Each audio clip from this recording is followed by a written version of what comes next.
How's it going, everybody? It's your bro, hope you're doing well, and in this video I'm going to teach you guys everything you need to know to get started with Java, so sit back, relax, and enjoy the show. If you wouldn't mind, please like, comment, and subscribe. One like equals one prayer for the YouTube algorithm. Here's an outline of the topics covered in this video. If you would like to skip ahead to a certain section, feel free to click on any of the timestamps posted in the description. Also, at the end of this video, we're going to be discussing some tips and tricks, so be sure to watch until the very end. I'll give you 3 reasons why you need to learn Java. Besides being one of the top 3 most popular programming languages worldwide, Java is an extremely flexible language. It's used extensively by business enterprises, Android apps, games, and if you learn Java, you could land a job as a Java developer. According to Glassdoor, entry-level Java developers have an average starting salary of $70,000. That's nothing to sneeze at, so why not learn Java? Are you still here? Okay, cool. Let's begin with the basics. Computer languages are on a spectrum between being high-level and low-level. Computers only understand binary. It's referred to as machine code. It's a low-level format that a machine can understand. However, humans have difficulty reading binary since it's all ones and zeros. To create machine code, we write in a format called source code, which is understandable by humans, and compile to machine code. When we create Java source code, the file ends with a .java file extension. Think of compiling code as transforming source code to machine code. We do this because machines can't read source code and vice versa. Humans have trouble reading machine code, unless you're a robot or an android or something. However, when we compile our source code to machine code, it's machine-specific. If we write source code and compile on a Mac, we can only run that code on a Mac, and the same concept applies for PCs. Although, the Java language has a solution for this problem. With Java, we have an intermediary step where we can compile our source code to a format called bytecode. Bytecode is cross-platform and ends with a .class file extension. Here's an example of Java source code, and here's an example of that same source code after we compile it to bytecode. It's kind of funky, right? Since bytecode is cross-platform, you could write your code on a Mac and then send your bytecode file to your friend who can then run it on their PC, using a JVM to translate the bytecode to machine code. But we are going to need the help of a JVM to translate bytecode to machine code.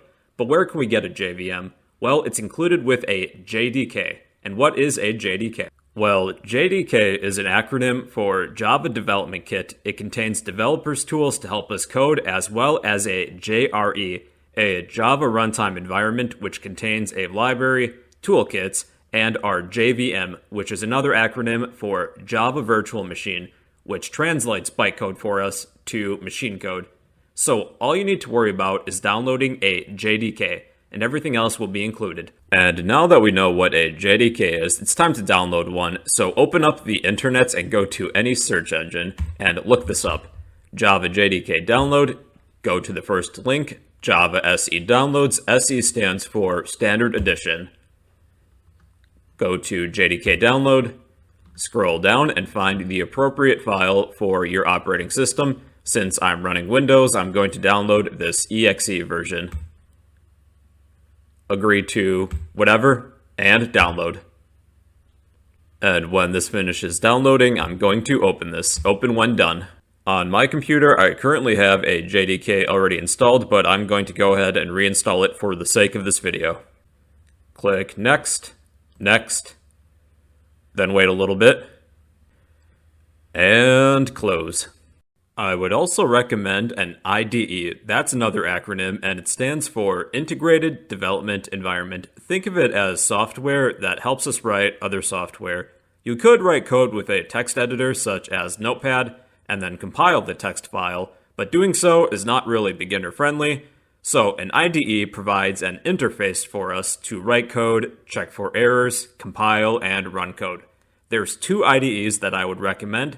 They are both Eclipse or IntelliJ IDEA. It doesn't matter which one you download because the code that we write is still the same. So let's download an IDE. Now it's time to install the IDE. I would recommend either the Eclipse IDE or IntelliJ IDEA. I'm more comfortable with Eclipse, so I'm going to stick with Eclipse. So go back to the interwebs and look up either Eclipse IDE or IntelliJ IDEA IDE.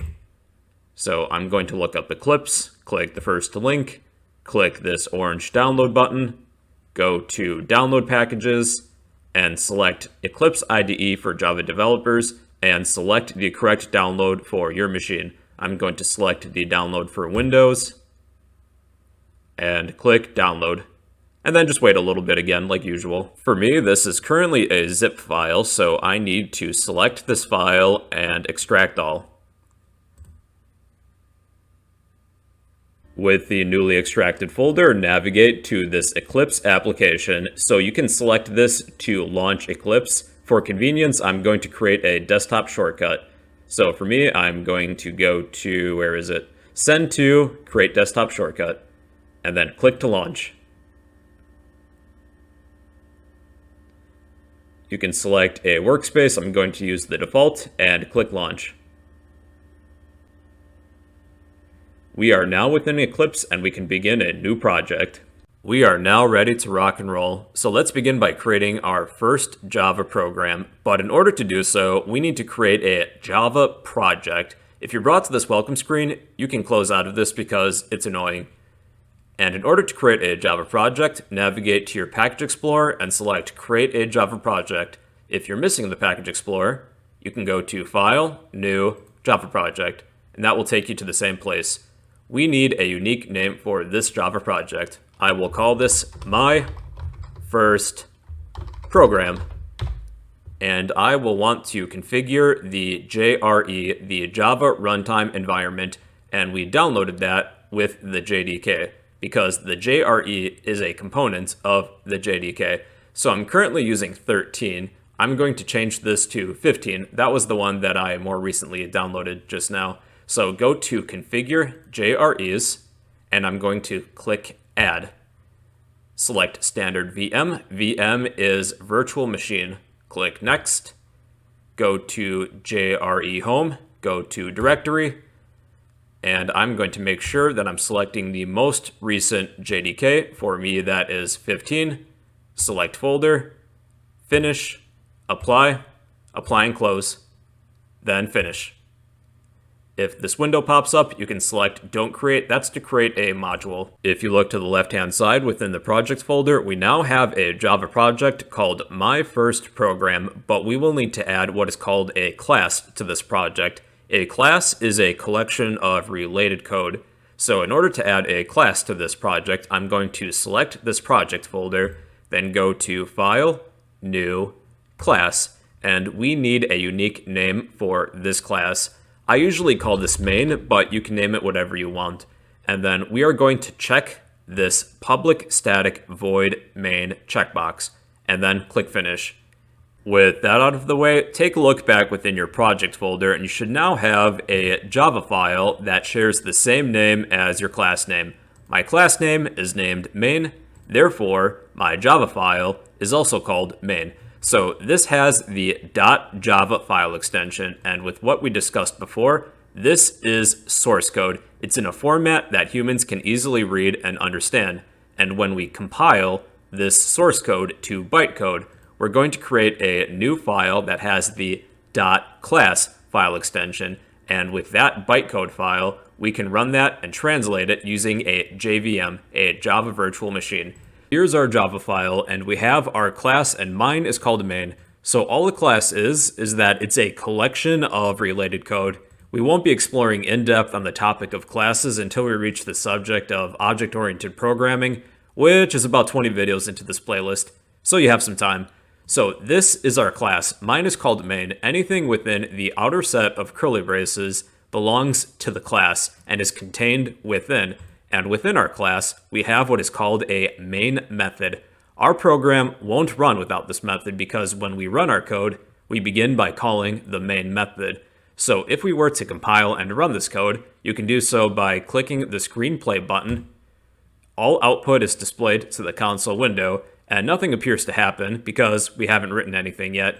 So if we were to remove this main method and tried to do this again, we would encounter an error because our main method was not found in the class main.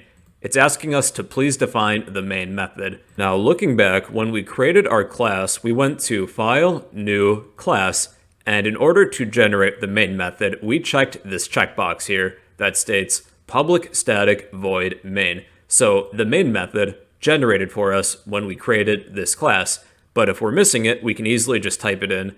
A textbook that I read in college said to think of the main method as a magical spell or incantation that we have to say in order to get this program to run.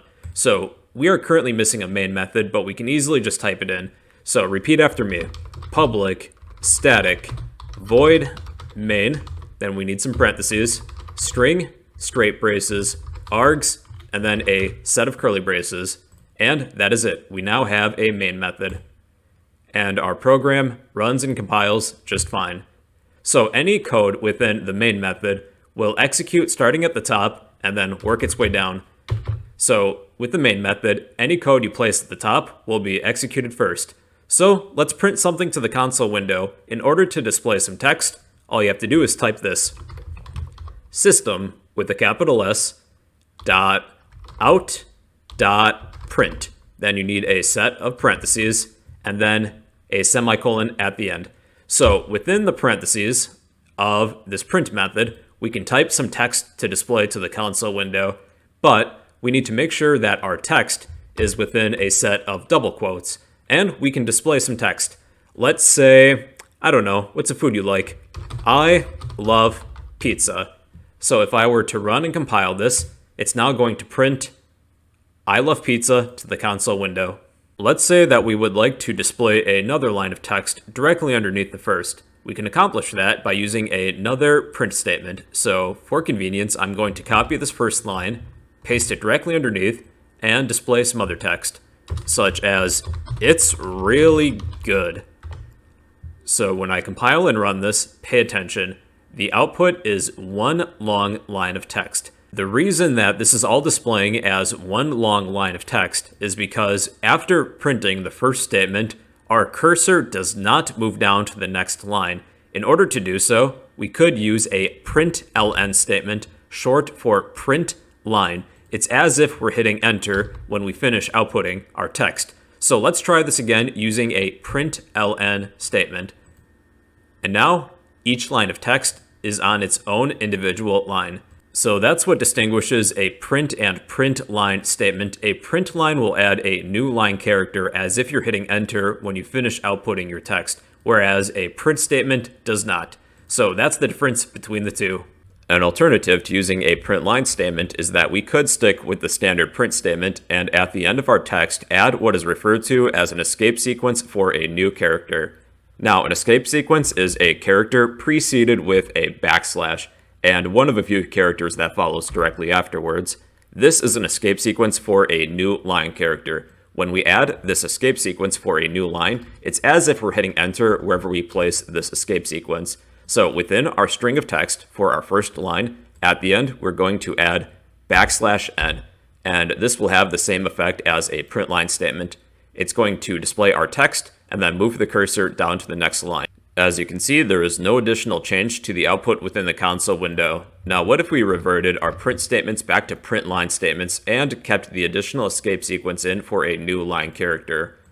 Well, we're going to have an extra empty line of text because we're displaying our line of output plus an additional character for a new line, and then we're hitting enter at the end via the print line statement. So we're going to have an additional empty line between these two lines of text if we were to do that. So a few other escape sequences that you might be interested in include the following. A \t will add a tab. So let's precede our text with an escape sequence for a tab, which is \t. So this is if we're hitting tab before displaying our text. And we now have some empty space preceding our line of output. If you need to put something within quotes, let's try to do so normally. So our compiler is actually going to be confused because we cannot normally add a set of quotes because our text already needs to be surrounded with quotes. So if we need to literally display some quotes, some double quotes, we need to precede our double quotes with an escape sequence. So \, then quotes. So this will allow us to literally print some double quotes. So we're going to surround our first line of text with some double quotes now. And if you need to display a backslash, then you need to use double backslashes. Because if you use just one, your compiler thinks you're trying to use an escape sequence. And that's how to display a backslash. In summary, anything preceding with a backslash is the beginning of an escape sequence, and there's one of a multitude of characters that could follow afterwards. And depending on the character, this has special meaning for your compiler to do something specific. Now, anything that is following 2 forward slashes is the beginning of a single line comment. I could write, "This is a comment," and this line of text is going to be ignored by the compiler, so there's going to be no change to this program with the additional comment. Anything that is a comment is ignored by the compiler, so it's useful if you need to leave yourself a note or for somebody else that's looking over your code. If you need a multi-line comment, that is a forward slash followed by an asterisk. And anything up to an asterisk and another forward slash will be the bounds of this comment. So I could write, on a new line for each word, "This is a comment," and all of this will also be ignored by the compiler. So that's how to write a multi-line comment, a forward slash and an asterisk, and anything up to another asterisk and forward slash. So those are comments. All right, ladies and gentlemen, it's time for this section on tips and tricks. And for my first trick, I'm going to change the color scheme of my IDE. We're currently using the light theme, but I much prefer the dark theme. I'm going to be joining the dark side. So in order to change the color scheme of your IDE, go to, if you're using Eclipse, Window, Preferences, under the General tab, go to Appearance, Theme, and you can change the theme here. I will click Dark, I'm going to select Apply, OK, and then Apply and Close. So the dark theme is great if you want to feel like a pretend elite hacker. For my next trick, I'm going to change the font color as well as the background color of my console window. In order to do so, head back to Window, Preferences, under Run Debug, go to Console, and you can change the color schemes here. I'm going to change the text color to a bright green, click OK, as well as the background color to a slightly lighter shade of black. That should be good. When you're finished, click Apply, and then Apply and Close, and you may need to run this again to see the changes. So that's how to change the font color as well as the background color of your console window. So it's somewhat tedious to have to write a printline statement, correct? System.out.println. Normally that's a lot to type. So a shortcut would be to type sysout, then hold Control Space, and your IDE will auto-generate the rest of this printline statement for you. Let's move on to trick number 4. Let's say that we have hundreds of different printline statements and we need to change the text to print because we made a mistake. So there's a feature where we can replace some text in your program with another. So let's pretend we would like to replace println with print. So go to Edit, find Replace, and we can replace some text with something else. Let's find each instance of println and replace this with print. Then click Replace All. So that will take care of all that for you. Let's move on to some final tips. So with spaces, spaces don't make much of a difference within your code. For example, after this dot and my print portion of this print statement, I could add a bunch of spaces for no reason, and this would run and compile just fine. I'm not sure why you would do that, but that's just to reinforce the point that spaces don't make much of a difference. Unless you're using a space to split up some keywords, then you might run into an issue, or if you're adding space to a string, well then that's going to have a noticeable effect. So spaces, for the most part, don't really matter too much, depending on where they are. Here's a trick on zooming in or out. Hold Ctrl- to zoom out, or Ctrl+ to zoom in. Or you could go to Window, Editor, then zoom in or zoom out within this menu. Here's my last tip for you. Let's say you accidentally close out of your Package Explorer or your console window. You can easily bring those back by going to Window, Show View, and then they are all listed here. So I would like to bring back my Package Explorer as well as my console window.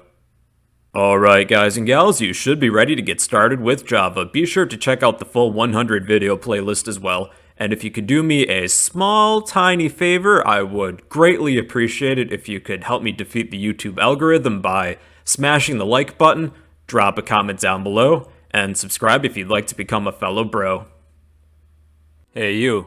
Yeah, I'm talking to you. If you learn something new, then you can help me help you in 3 easy steps by smashing that like button, drop a comment down below, and subscribe if you'd like to become a fellow bro.